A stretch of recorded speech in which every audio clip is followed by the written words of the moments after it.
अस्सलाम वालेकुम, कैसे हो आप सब। उम्मीद है कि आप सब खैरियत से हैं। आज की जो रीडिंग है ना, वो है पिका पाइल रीडिंग। ये पाइल 1 है, पाइल 2 है।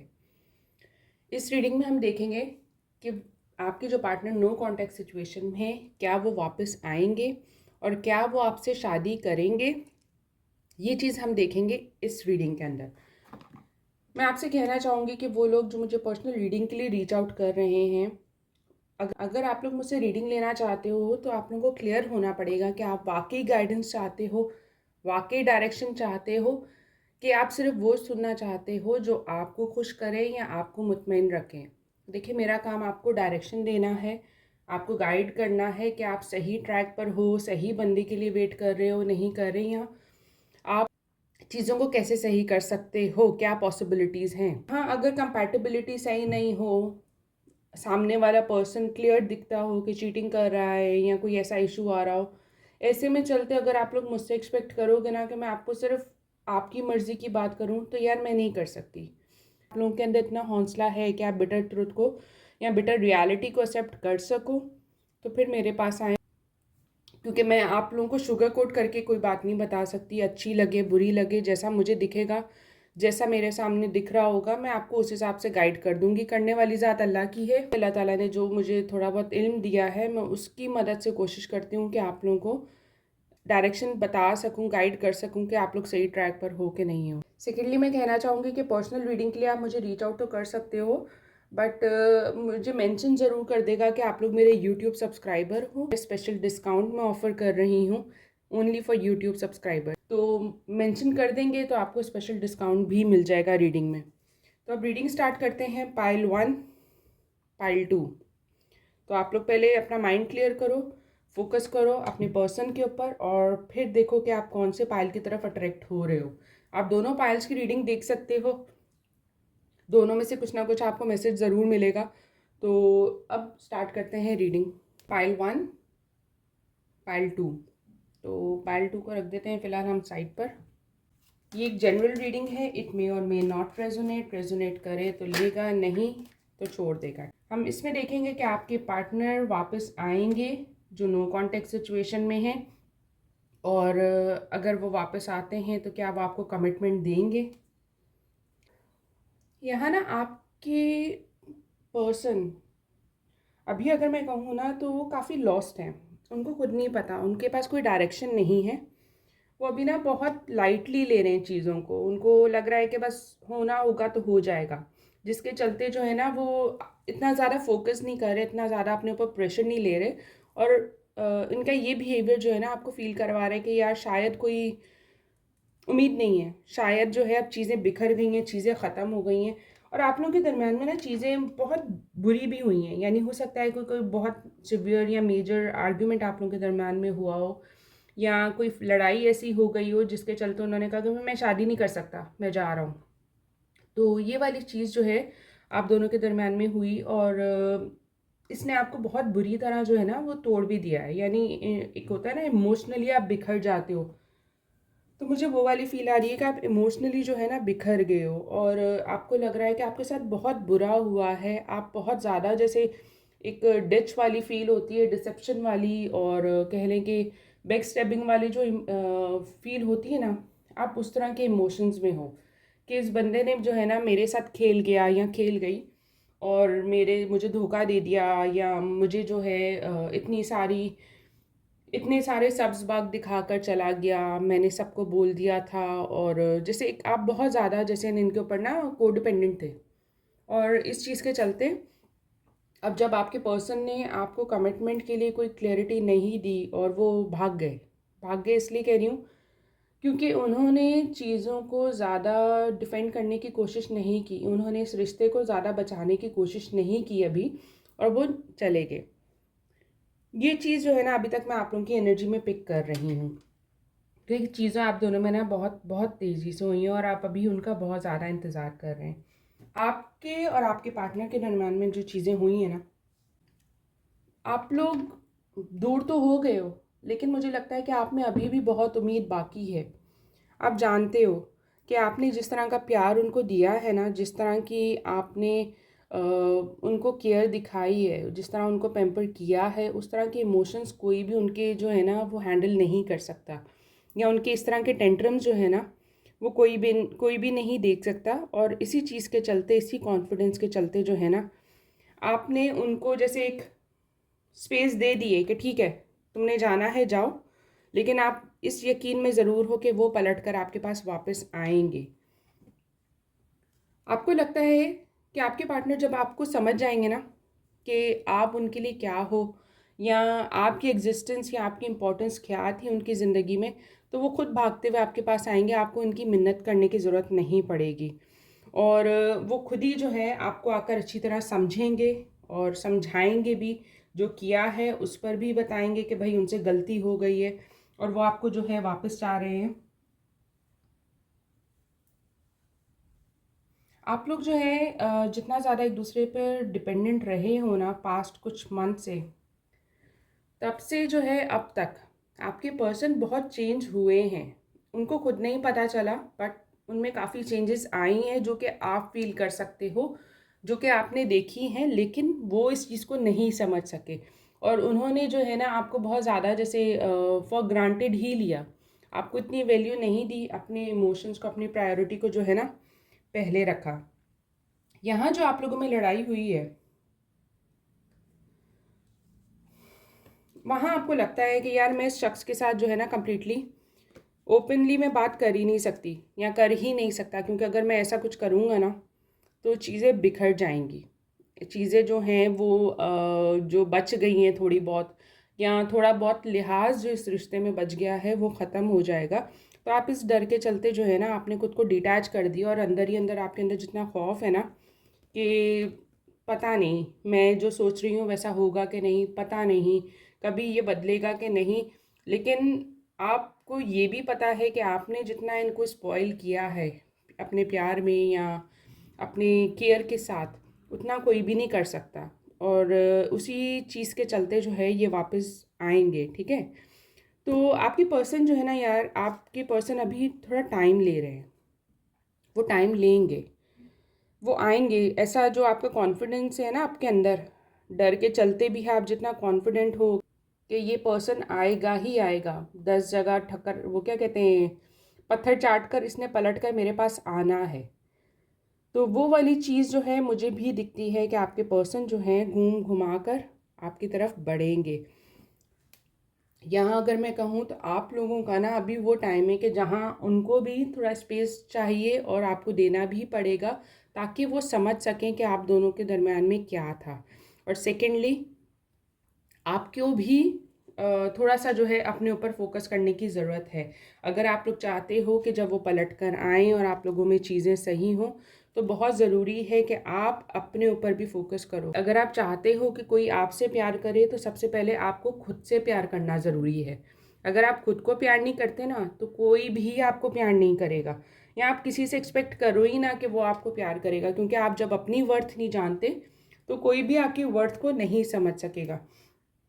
तो इस पर्सन के ऊपर आप जो कॉन्फिडेंस रखे हुए हो ना वो आप रख सकते हो, क्योंकि मुझे लग रहा है कि इनको थोड़ा सा एक टाइम चाहिए समझने के लिए कि क्या हो रहा है उनकी लाइफ में, और उसको इन्होंने कैसे सॉर्ट आउट करना है या कैसे मैनेज करना है। वो लोग जो समझ रहे हैं कि आपके पार्टनर आपके साथ खेल गए हैं, उन्होंने आपसे शादी के वादे किए और आपको छोड़ कर चले गए हैं, तो यार देखो आप लोगों का रिलेशनशिप जिस टर्म पे स्टार्ट हुआ था ना, आपने उम्मीदें तो बहुत ज़्यादा रखी थी, बट ऐसा नहीं है कि आपको अंदाज़ा नहीं था कि ये पर्सन आपके साथ एक अच्छी दोस्ती चाह रहे हैं, या आपके साथ जो अट्रैक्शन ये फील कर रहे हैं उसको ये कमिटमेंट देने के लिए अभी रेडी नहीं है, या अभी सिर्फ आपके साथ जो है एक अच्छा टाइम गुजारना चाहते हैं। मुझे लग रहा है कि काफ़ी लोग ऐसे हैं जिन्होंने इस चीज़ को जानते हुए भी ना, उनको उम्मीद थी कि वक्त के साथ साथ ये बदल जाएंगे और वक्त के साथ जो है ना वो सही हो जाएंगे। और अब जब वो चले गए हैं तो आपको लगता है कि यार इसने मुझे धोखा दे दिया, इसने मुझसे शादी के वादे कहे किए थे और इसने मेरे साथ ऐसा किया था, ये मेरे साथ खेल गया। तो इस तरह के जो इमोशंस हैं ना, आप उनके ऊपर बहुत ज़्यादा फोकस कर रहे हो, आपका सारा फोकस यही सोचों में पड़ा हुआ है कि क्या मैं वाकई ये मुझे धोखा दे गया, क्योंकि आपको अभी भी एक वो यकीन वाली कैफियत है ना वो नहीं है। आपको अंदर ही अंदर पता है कि आएंगे, बट जो सिचुएशन चल रही है ना आप लोगों के दरमियान में, उसके चलते जो है ना आप घबरा रहे हो। आई थिंक ये ह्यूमन नेचर भी है, तो इतना कोई वो नहीं है, it's not a big deal जब आप इस तरह की सिचुएशन से गुजर रहे होते हो। तो यहाँ जो अगली चीज़ मैं देख रही हूँ ना, देखें आप लोग के दरमियान में पैशन बहुत स्ट्रांग है, एक्सट्रीम पर है। आप लोग दूर रहकर भी ना एक दूसरे को फील कर सकते हो। आप लोग दूर होकर भी ना, जैसे आवाज़ भी सुनो ना एक दूसरे की, तो आप लोग को फील होता है कि जैसे ये पर्सन आपके सामने ही है। आप अगर इनकी पिक्चर भी देख लो ना, तो आपको लगता है कि वो पिक्चर आपसे बातें कर रही है, उनकी आंखें आपसे बातें कर रही हैं। यानी इतना स्ट्रॉन्ग इमोशन है ना आप दोनों का एक दूसरे के लिए। ऑल्दो आप समझते हो कि सिर्फ आपकी साइड से है, बट नहीं, उनकी साइड से भी है।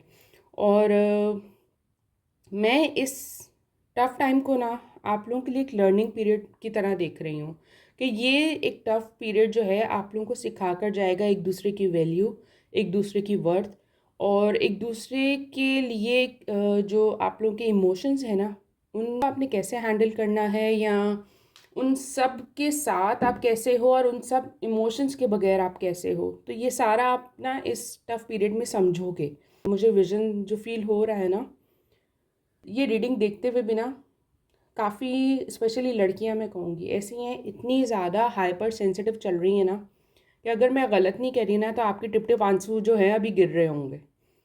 आप जानते हो, आप जानते हो कि ये पर्सन जो है आपके लिए आपसे पीछे नहीं होगा, बट सारी सिचुएशन ने आपको इतना वीक कर दिया है ना कि आप लोग अपने ऊपर भी ट्रस्ट नहीं कर पा रहे। आप लोग अपने ऊपर भी जो है ना, वो कॉन्फिडेंस जो आप लोगों के अंदर का है वो शेक हो रहा है।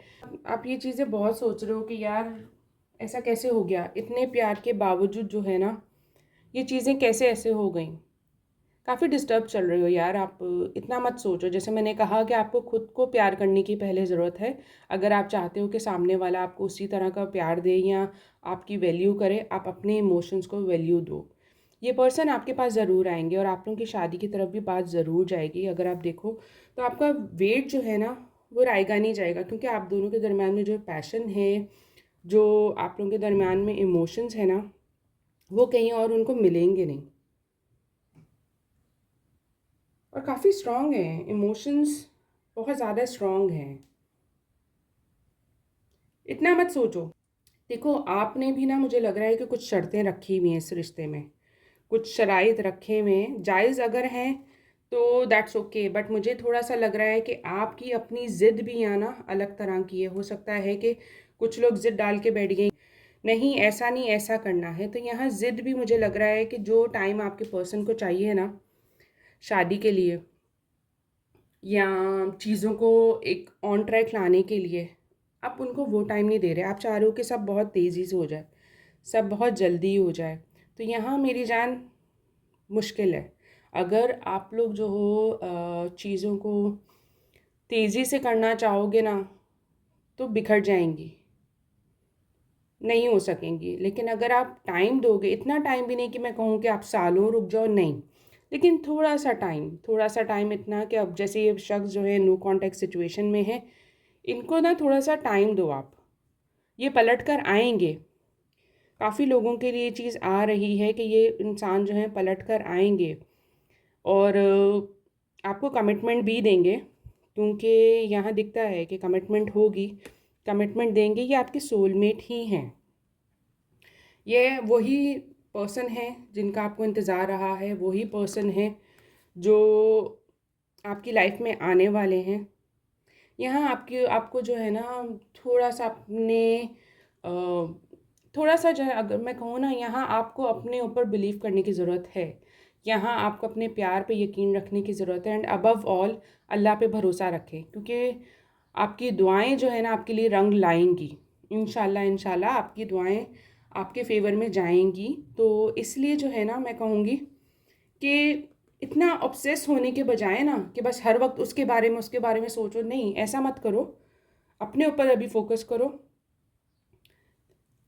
वो कहते हैं, मैं आपको एक छोटी सी एग्जांपल यहाँ दूंगी समझाने के लिए, कि कहते हैं ना कि अगर कोई परिंदा आपके पिंजरे से उड़ के चला जाए ना, तो जाने दो। अगर वो वापस आता है ना तो समझ जाना कि वो सारी ज़िंदगी आपका वफ़ादार रहेगा और आप ही के साथ रहेगा।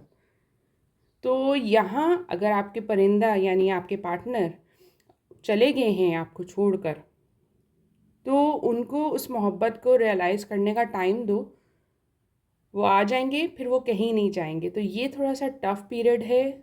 आई कैन कम्प्लीटली अंडरस्टैंड कि आप इमोशनल फेज से गुज़र रहे हो, लेकिन उसके साथ साथ आपको भी समझने की ज़रूरत है कि कुछ चीज़ें होना ज़रूरी हैं और वो हो रही हैं। तो इसलिए खुद को इतना ज़्यादा स्ट्रेस आउट मत करो। चीज़ें ना आउट ऑफ ब्लू बदलेंगी। आप जब लीस्ट एक्सपेक्ट करोगे ना कि ये पर्सन आपको कांटेक्ट करेंगे, तो तभी आप उनसे कांटेक्ट जो है उनका आपसे कांटेक्ट हो जाएगा। और सेकेंडली मुझे लग रहा है कि बहुत जल्दी होगा, बहुत अनएक्सपेक्टेड और बहुत क्विक होगा। आपको ज़्यादा इंतज़ार नहीं करना पड़ेगा, चंद दिनों की बात है, ठीक है। तो जनाब, आपके पर्सन, जैसे हमने रीडिंग का कहा था कि ये रीडिंग है कि आपके पर्सन वापस आ रहे हैं कि नहीं आ रहे, तो डेफिनेटली आ रहे हैं। और अगर ये कहें कि वो आपसे कमिटमेंट करेंगे कि नहीं, या आपको कमिटमेंट देंगे कि नहीं, तो अगर आप देखो तो यहाँ मैरिज का कार्ड भी है, यहाँ सोलमेट का कार्ड भी है, रिट्रीट का भी है। आपके पर्सन आएंगे, अपने जो बचकानापन है, अपने जो इररिस्पॉन्सिबल बिहेवियर है या इमेच्योरिटी है, उसको उसको थोड़ा डील करके ये वापस आएंगे और आपको कमिटमेंट भी देंगे, ठीक है। यहाँ एक और चीज़ मेरे माइंड में आई है, हम रीडिंग एंड करने से पहले वो भी देख लें कि वो लोग जो जिनकी फैमिलीज़ नहीं मान रही, तो क्या वो इस मैरिज के लिए मानेंगी, हम ये भी देखते हैं। तो अब सिर्फ हम ये देखेंगे इन लोगों के दरमियान में फैमिलीज़ आ रही हैं, क्या वो फैमिली एक्सेप्टेंस देंगी। Eight of cups, ace of sword, seven of sword, और बॉटम ऑफ डेक के अंदर है डेथ एंड रीबर्थ। तो यहाँ मैं कहूँगी कि देखो, फैमिली एक्सेप्टेंस इतनी जल्दी नहीं मिलेगी। हो सकता है कि आप और आपके पार्टनर जो हैं चीज़ों को उस लेवल पर ले जाएं, यानी कुछ लोग, मुझे लग रहा है कि अड़ जाएंगे अपनी ज़िद पर, और फिर जो है फैमिली को अपने हथियार डालने पड़ेंगे, क्योंकि जैसे आप देख सकते हो कि डेथ एंड रीबर्थ का कार्ड है बॉटम ऑफ डेक के अंदर, जिसका मतलब ये है कि चीज़ें, एक फेज़ एंड होगा, आप लोगों की मुश्किल का फेज़ एंड होगा और इवेंचुअली जो है फैमिली मान जाएगी। बट अगर आप समझो ना कि वो फैमिली को फ़ौरन मना लेंगे, वो फ़ौरन नहीं मना सकते, बल्कि मुझे ये लग रहा है कि उनको मनाने से पहले जो है ना वो आपको कोई ऐसी कमिटमेंट दे देंगे जिसके ऊपर आप दोनों मिलकर स्टैंड लोगे, और फिर जो है फैमिली को एंड पे मानना पड़ेगा ही। तो ये चीज़ आ रही है, यानी फैमिली के इश्यूज़ भी जो हैं एक टाइम पर आकर ख़त्म हो जाएंगे, या फैमिली भी एक्सेप्टेंस दे देगी। बट थोड़ा सा जो है फ़ाइट करना पड़ेगा। ऐसा नहीं है कि सब बहुत स्मूथली हो जाएगा या सब चीज़ें बिल्कुल लाइक ईज़ी गोइंग होंगी, ऐसा कुछ भी नहीं है। मुश्किल है, प्रॉब्लम्स हैं, बट आप लोग अपनी मंजिल पे इंशाल्लाह पहुंच जाओगे। अल्लाह ने चाहा तो कोई भी आने वाली मुश्किल आप लोगों को नहीं रोक सकेगी। अपना ईमान स्ट्रांग रखेगा। आपको अपने ऊपर, अपनी दुआओं पर इतना यकीन होना चाहिए कि अल्लाह पाक जो है आपकी दुआएं हैं वो ज़रूर सुनेंगे और आपके लिए बेहतरियाँ करेंगे, आपके लिए आसानी करेंगे, ठीक है। तो ये बहुत ज़रूरी है। तो यहाँ जो है पाइल 1 की रीडिंग को हम एंड करते हैं। अगर रीडिंग आपको रेजोनेट की है तो कमेंट सेक्शन में क्लेम ज़रूर करेगा। तो अभी के लिए अल्लाह हाफिज़। अब रीडिंग स्टार्ट करते हैं। पाइल 2 वालों के लिए ये एक जनरल रीडिंग है, आपको रेजोनेट कर भी सकती है और नहीं भी कर सकती। अगर रेजोनेट करे तो आपने रीडिंग को क्लेम ज़रूर करना है, कमेंट सेक्शन में ज़रूर बताएगा मुझे। अब स्टार्ट करते हैं पाइल 2 वालों के लिए रीडिंग और देखते हैं कि पाइल 2 के लिए क्या आ रहा है, कि उनके पार्टनर जो है नो कॉन्टेक्ट सिचुएशन में, क्या वो वापस आ रहे हैं, क्या वो उनको कमिटमेंट दे रहे हैं कि नहीं दे रहे। और साथ ही साथ में एंड में हम देखेंगे कि वो पार्टनर्स जिनके दरम्यान में फैमिली इश्यूज़ बन रहे हैं या जिनकी फैमिली एक्सेप्टेंस नहीं दे रही, तो क्या वो फैमिली को मना सकेंगे या चीज़ें उनके दरम्यान में कैसे चलेंगी। तो ये सारा हम देखेंगे इस रीडिंग में। देखिए, यहाँ जो चीज़ मैं पिक कर रही हूँ उसमें मुझे फ़ील हो रहा है कि आप इस रिलेशनशिप में ना जो सफ़र कर रहा है ना वो आप कर रहे हो। आप काफ़ी चीज़ों को नज़रअंदाज कर रहे हो, काफ़ी जो है इमोशंस को अपने आपने साइड पर रख दिया है। आपने इस पर्सन के पीछे ना अपने आप को इतना ज़्यादा लगा लिया है, इतना उनकी सुनने लग गए थे कि उनको आपकी किसी बात का समझ आता ही नहीं था। यानी अगर उन्होंने कहना है ना दिन को रात, तो आपने कहना है हाँ रात है। आप ऐसे हो गए थे, ठीक है। इनकी खातिर आपने अपनी फैमिली को भी साइड पर कर दिया होगा। इनकी खातिर जो है आपने बहुत सारी अपनी मन पसंदीदा चीज़ों को, ख्वाहिशों को छोड़ दिया होगा, सिर्फ इसलिए कि ये पर्सन जो है आपकी तरफ ध्यान दें, या आप लोगों की ये जो रिलेशनशिप है वो एक पॉजिटिव टर्म में आगे चल सके और आप लोगों में कम से कम प्रॉब्लम्स हों। तो यहाँ जो है ना, मुझे लग रहा है कि आप अब उस पॉइंट पर हो जहाँ आपको बहुत फील हो रहा है कि इतना सब करने के बावजूद आपके पर्सन ने आपको खुद से दूर कर दिया है। आपने जो है आपके पर्सन ने जो है ना आपके साथ अच्छा नहीं किया, इनजस्टिस किया है। उन्होंने आपको धोखा दे दिया। उन्होंने आपकी मोहब्बत को, आपके इमोशंस को काफ़ी ज़्यादा फॉर ग्रांटेड लिया। यहाँ मैं देख सकती हूँ कि थर्ड पार्टी सिचुएशन बहुत ज़्यादा है, ठीक है। यहाँ किसी और पर्सन की इन्वॉल्वमेंट भी है। हो सकता है कि आपके पार्टनर जो हैं वो मैरिड है, या वो उनकी किसी से बात चल रही हो, या वो किसी थर्ड पर्सन के साथ भी जो है फ्लर्ट कर रहे हों। यहाँ थर्ड पर्सन का जो है मैं देख सकती हूँ कि इन्वॉल्वमेंट है, ठीक है। यहाँ एक और चीज़ मैं कहूँगी, आपने ना बहुत दफ़ा इनके लिए अपने इमोशंस को, अपनी वैल्यूज़ को जो है ना कॉम्प्रोमाइज़ किया है। काफ़ी बार ऐसा हुआ है कि आपने अपने जो फैमिली के अगेंस्ट, या अपने जो वैल्यूज़ हैं, या आपका जो एक बिहेवियर, एक ब्रॉटअप है, ठीक है, उसको भी कॉम्प्रोमाइज़ किया है सिर्फ इनकी खुशी हासिल करने के लिए, कि ये किसी तरह जो है खुश हो जाएं। बट आपने स्टिल जो है कभी भी ये चीज़ फील नहीं की कि उस पर्सन ने भी आपको प्रायोरिटी उसी तरह दी हो। यहाँ मुझे लग रहा है कि आपके पार्टनर, अच्छा मुझे एक और चीज़ बड़ी स्ट्रांगली फील हो रही है कि मुझे लग रहा है कि आपके पार्टनर जो है ना, मैं बहुत सारी वॉचेस देख रही हूँ। हो सकता है कि उनको घड़ियों का बहुत शौक है, घड़ी जमा करने का, या एक होता है ना वॉच कलेक्शंस जो होती हैं। यहाँ कुछ लोगों के लिए ऐसा हो सकता है कि उनको वॉच जो हैं, घड़ियाँ पसंद हो, वॉचेस जो हैं कलेक्ट करने का शौक़ हो, अपने आप को बहुत अच्छे वे में प्रेजेंट करने का, ब्रांडेड चीज़ें लेना या परफ्यूम्स लेना, खुद को जो है काफ़ी हाई फाई रखना, हाई लेवल का शो करना। तो आपके पर्सन इस तरह के होंगे, ठीक है। मुझे ऐसा फील हो रहा है, तो मैंने कहा मैं शेयर कर लूँ। अच्छा, यहाँ मैं बता रही थी कि आप दोनों एक दूसरे से बहुत डिफरेंट हो। आप लोगों का सोच, आप लोगों के ओपिनियंस, आप लोगों के डिसीजंस जो है ना वो अक्सर क्लैश कर जाते हैं। आप कुछ कह रहे होते हो, वो कुछ समझ रहे होते हैं, वो कुछ कह रहे होते हैं, आप समझ तो रहे होते हो, लेकिन जब आप अपना ओपिनियन देते हो ना, तो वो इस चीज़ को समझ नहीं पाते। देखें, अक्सर आपने देखा होगा कि किसी भी रिलेशनशिप में ना गिव एंड टेक बहुत ज़रूरी होती है। इमोशंस को इन्वेस्ट कर रहे होते हो, लेकिन रिटर्न में वो इमोशंस नहीं मिलते, तो वहाँ प्रॉब्लम हो जाती है, ठीक है। तो यहाँ जो मैं कहूँगी ना, तो यहाँ आप दोनों डिफरेंट पेजेस पर हो, डिफरेंट सिचुएशंस में हो, या डिफरेंट ओपिनियंस रखते हो। साथ ही साथ आप लोगों में एज डिफरेंस भी है, जिसकी वजह से जो है ना अंडरस्टैंडिंग लेवल काफ़ी अलग है। अगर आपको मैं एक चीज़ नोटिस करवाऊँ ना, तो यहाँ गिव एंड टेक इक्वल नहीं है।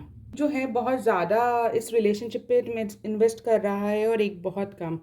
और मुझे जो थर्ड पार्टी सिचुएशन लग रही है ना, आपके पर्सन जो है ना, जो इमोशंस आप पर इन्वेस्ट नहीं कर रहे ना, मुझे लग रहा है कि वो इमोशंस वो दूसरी तरफ इन्वेस्ट कर रहे हैं, या वाइस वर्सा के दूसरे पर्सन जो हैं, जहां आपकी लिमिट्स आ जाती हैं, जहां आपकी बाउंड्रीज आ जाती हैं, तो वो थर्ड पर्सन जो है वो बाउंड्रीज क्रॉस कर रहे हैं, ठीक है। जिसकी वजह से जो है थर्ड पार्टी में कॉन्फ्लिक्ट भी मुमकिन है, कि आप दोनों जो हो, आप दोनों के दरम्यान में तीसरा आ गया, और आप दोनों में इश्यूज चल पड़े, और वहाँ भी यही चीज़ है।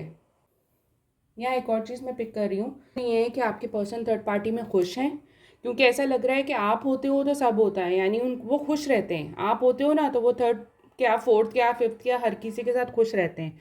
लेकिन जब आप नहीं होते ना, तो वो महफ़िल में होकर भी अकेले हो जाते हैं। ये बहुत मेजर चीज़ है आप लोगों के रिलेशनशिप में। जैसे अगर आपके साथ चीज़ें अच्छी चल रही हैं ना, तो दुनिया के साथ अच्छी चलेंगी, सब अच्छा होगा। बट अगर आपके साथ चीज़ें बुरी चल रही हैं ना, तो ये कहीं फ़ोकस नहीं कर पाते। तो जब आप इनकी लाइफ़ में आते हो तो ये वेलकम करने लग जाते हैं सबको। जब आप उनको छोड़ के चले जाते हो या जब आप उनसे दूर हो जाते हो, तो वो दूसरों को भी डील नहीं कर पाते। आपके पर्सन के अंदर ना एडिक्शन है फ्लर्ट करने की। उनको बड़ा मज़ा आता है कि वो फ्लर्ट करें, वो जो है दूसरी लड़कियों का अट्रैक्शन लें या लड़कों का अट्रैक्शन लें। तो उनके अंदर ना इस तरह की एडिक्शन मुझे दिखती है। आपके और आपके पार्टनर का जो कनेक्शन है ना, वो काफ़ी डिफरेंट है। डिफरेंट इन अ वे कि आप लोग एक साथ भी जो है एक छत के नीचे भी नहीं रह पाते और एक दूसरे से दूर भी नहीं रह पाते। ये आदत इनके अंदर ना बहुत पुरानी है, आपकी लाइफ में आने से पहले की है। और जब आप इनकी लाइफ में आए थे ना, तब भी आपको पता था कि इनके अंदर ये आदत है। ये दूसरों का अट्रैक्शन लेना बहुत पसंद करते हैं या दूसरों के साथ फ्लर्ट करना बहुत पसंद करते हैं। लेकिन तब आपने इस चीज़ को इतना ज़्यादा फील नहीं किया था, क्योंकि शायद आपके उस वक्त के इमोशंस वैसे नहीं थे। बट वक्त गुजरने के साथ साथ आपके इमोशंस जब उनके लिए बढ़े और आपने पोजेसिव होना शुरू कर दिया, तब से ये चीज़ें ना आपको ज़्यादा बॉदर करने लग गई। देखें, आपको पता है कि आपके पार्टनर जो है ना आपको चीट कर रहे हैं, चीट इन अ वे कि वो किसी और के साथ फ्लर्ट कर रहे हैं, उनकी लॉयल्टी लैक कर रही है। वो उनको मज़ा आता है दूसरों के साथ बात करने में, और ये चीज़ आप हैंडल नहीं कर पा रहे। ये चीज़ आपके लिए बहुत ज़्यादा तकलीफ़ देह है। और जब आपने ये चीज़ फिगर आउट की कि आपके होते हुए भी आपके पार्टनर दूसरी जगहों पर बात कर रहे हैं या दूसरे लोगों से इंटरेक्ट कर रहे हैं फ्लर्टेशियस वे में, तो आपने उनसे दूरी बना ली। और इसी चीज़ के चलते मुझे लग रहा है कि थर्ड पार्टी के इन्वॉल्वमेंट की वजह से ही आप दोनों के दरम्यान में लड़ाई हुई या इश्यूज़ बने।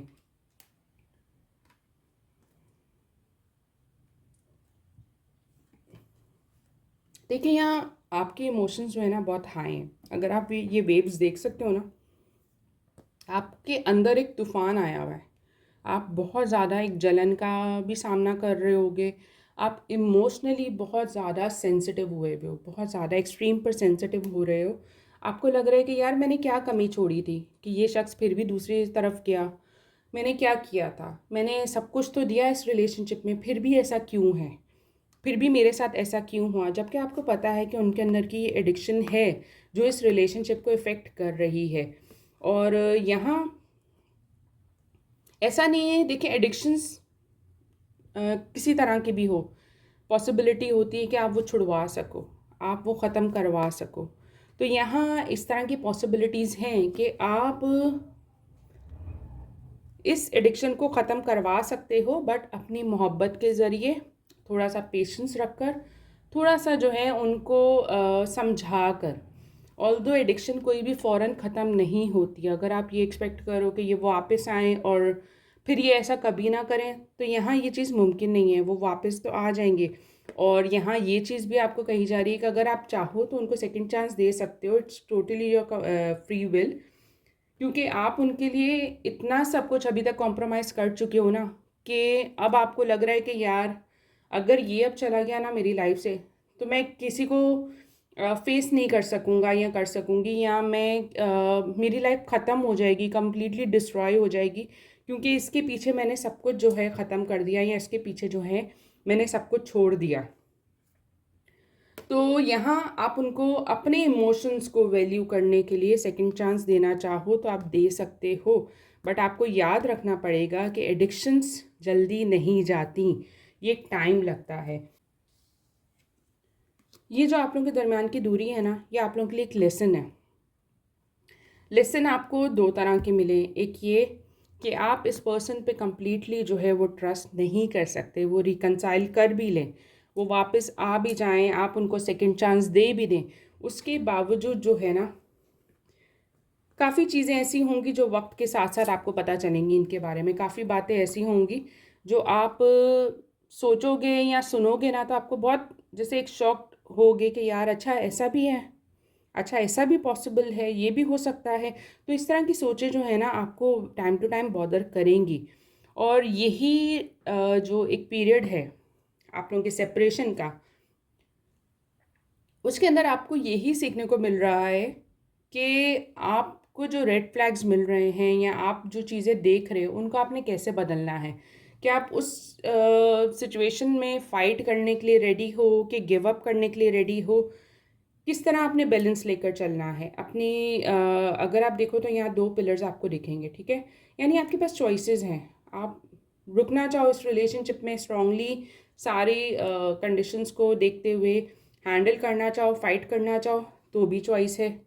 अगर आप नहीं करना चाहो अपनी फ्री विल के चलते आपको लगे कि यार नहीं, मेरे में इतना हौसला नहीं है, मुझे जितना लेसन मिलना था मिल गया, मैंने जितना इस पर ट्रस्ट करना था कर लिया, अब मैं और नहीं कर सकती, तो आपके पास वर्कआउट करने की भी चॉइस है। यहाँ एक्चुअली चॉइस जो है वो आपके पास है, उनके पास नहीं है, क्योंकि वो तो आ रहे हैं, उन्होंने तो वापस आना ही है, वो आपको छोड़ने नहीं लगे, उन्होंने वापस आना है। बट यहाँ बॉल जो है वो आपके कोर्ट में है कि आपने किस तरह करके अपने लिए डिसीजन लेना है। अगर बात आपकी रिकन्सिलिएशन की है तो मुझे अच्छा यहाँ एक और चीज़ मैं भी पिक कर रही हूँ कि मुमकिन है कि कुछ लोग ना, स्पेशली कुछ फीमेल्स, इस चीज़ का इंतज़ार कर रही हूँ कि यार एक दफ़ा सामने आ जाए, एक दफ़ा मुझे आकर सॉरी कह दे, मुझे आकर मना ले, एक दफ़ा आकर जो है ना रिकनसाइल कर ले, फिर मैं इसको छोड़ के जाऊँगी। यहाँ जो है ना मुझे थोड़ा सा ईगो का भी प्रॉब्लम कुछ कुछ लोगों में लग रहा है, सबका नहीं बट कुछ लोगों का लग रहा है कि उनको इंतज़ार सिर्फ इसलिए कि आपके पार्टनर आ जाएं और जिस तरह उन्होंने आपको डिच किया है या जिस तरह उन्होंने आपके साथ धोखा किया है, क्योंकि यहाँ धोखे की एनर्जी बहुत ज़्यादा है।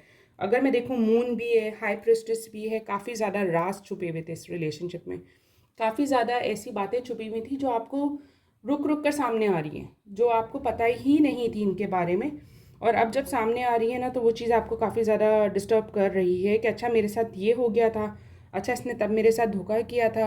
आप लोगों में जो आर्ग्यूमेंट हुई ना उसमें भी मुझे लग रहा है कि आपके पार्टनर ने जो है ना हर चीज़ का ब्लेम उन्होंने ना आपके ऊपर डाल दिया था कि सारा कसूर ही तुम्हारा है, तुम अगर मुझे टाइम देती ना जब मुझे टाइम चाहिए था तो मैं ऐसा ना करता, तुम्हारी वजह से मैंने ऐसा किया। तो इस तरह की जो बातें हैं ना जिसके अंदर वो सिर्फ विक्टिम का कार्ड प्ले कर सकते हैं वो उन्होंने किया। और यहाँ ना फैमिली का भी इश्यूज हैं, फॉर श्योर हैं, लेकिन फैमिली का इशू मुझे लग रहा है कि फैमिली से ज़्यादा आपके पर्सन का इशू है। फैमिली को मनाना इस पर्सन के लिए कोई बड़ी बात नहीं है, अगर ये चाहें तो ये मना सकते हैं, इनमें इतना करेज है। लेकिन ये अपने आप को इस तरह पोर्ट्रेट करते हैं कि एक होता है ना कि जब आपका है ना कोई काम करने का दिल नहीं करता ना, आपके पास 100 बहाने होते हैं। तो यहाँ वो अपनी एडिक्शन के चलते उन बहानों का इस्तेमाल कर रहे हैं कि मेरी फैमिली का मसला है, तो ऐसा नहीं है। तो अभी तक बात हो गई है कि रिकनसाइल होगा कि नहीं, तो रिकन्सिलिएशन के लिए आपके पर्सन आपकी तरफ बढ़ेंगे। आपके ऊपर डिसीजन होगा कि आपके ऊपर डिसीजन रहेगा कि आपने जो है उनको सेकंड चांस देना है कि नहीं देना। अगर आप देना चाहो तो आप दे सकते हो, बट अगेन उनकी जो एडिक्शंस हैं, एडिक्शन ख़त्म होने में टाइम लगता है, तो आपको बहुत पेशेंस चाहिए होंगे। और अगर आप इस टर्बुलेंट फेज से गुजर सकते हो या आपके अंदर इतना हौसला है कि सब फेस कर सको अपनी मोहब्बत के चलते, तो गिव हिम अ ट्राई, ठीक है। अच्छा, यहाँ जो आउटकम में मेरे पास आ रहा है ना, अनरिक्वेटेड लव डिसीजन। लेकिन जैसे मैंने आपको कहा कि ये टाइम है जब आप डिसीजन लो कि आप इस रिलेशनशिप में चलना चाहते हो कि नहीं चलना चाहते। अगर आप अपने पार्टनर पे बेस्ड करोगे ना भाई, वो तो आ जाएंगे आपकी लाइफ में। जैसे मैंने कहा कि आप नहीं तो वो खुश नहीं है, वो ऐसा नहीं है कि वो खुश बैठे हैं या दूसरी पार्टी में इंजॉय कर रहे हैं, इनफैक्ट वो दूसरे लोगों पे फोकस कर ही नहीं पा रहे। दूसरे लोगों से भी उनकी लड़ाई झगड़े चल रहे हैं, दूसरे लोगों से भी जो है ना उनके डिफरेंसेस चल रहे हैं, सिर्फ इसलिए कि उनका फोकस जो है ना आप पर है कि ऐसे कैसे मुझे छोड़ के जा सकती है, मेरे बगैर कैसे रह सकती है।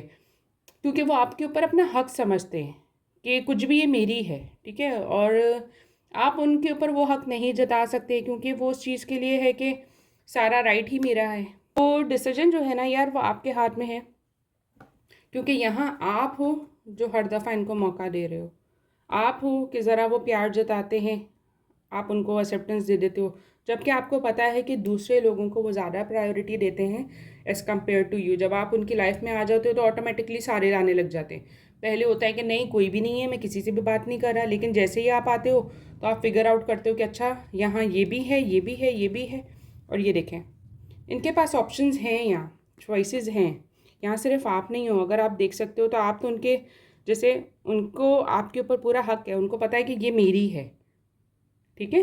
और दूसरी तरफ अगर आप देखो तो ये चॉइस है, वही इनकी एडिक्शन है, जो कि जिसके साथ एक के साथ फ्लर्ट कर रहे हैं, और आप जिनको वो कहते हैं कि भाई तुम मेरे लिए हो, तुम मेरी ज़िंदगी, तुम मेरी सोलमेट, तुम ही मेरी सब कुछ।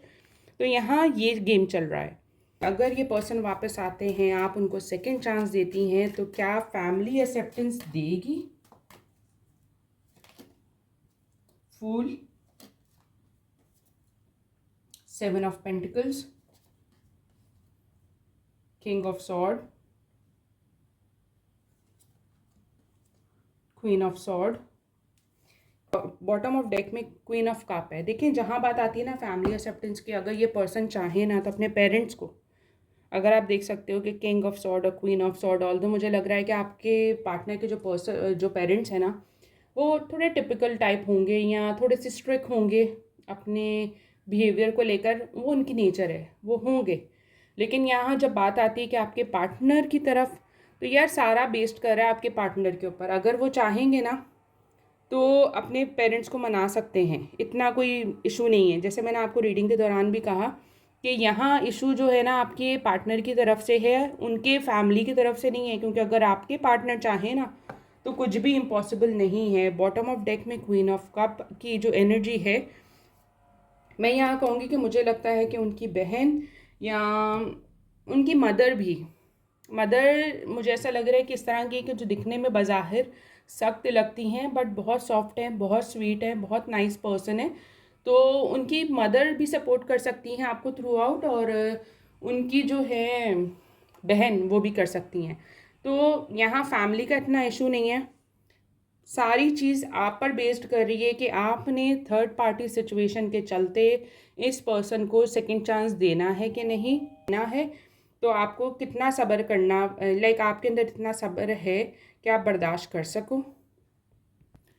तो फैमिली का इतना कोई इशू नहीं है, ठीक है। फैमिली, अगर आपके पर्सन जो हैं वो ट्रैक पर आ जाते हैं तो वो फैमिली मान जाएगी। अभी ये सारा जो है ना फैमिली के ऊपर, फैमिली का कसूर या फैमिली नहीं मान रही, जबकि ये खुद जो है नहीं चाह रहे। तो इस वजह से सारा जो है वो ड्रामा हो रहा है यहाँ।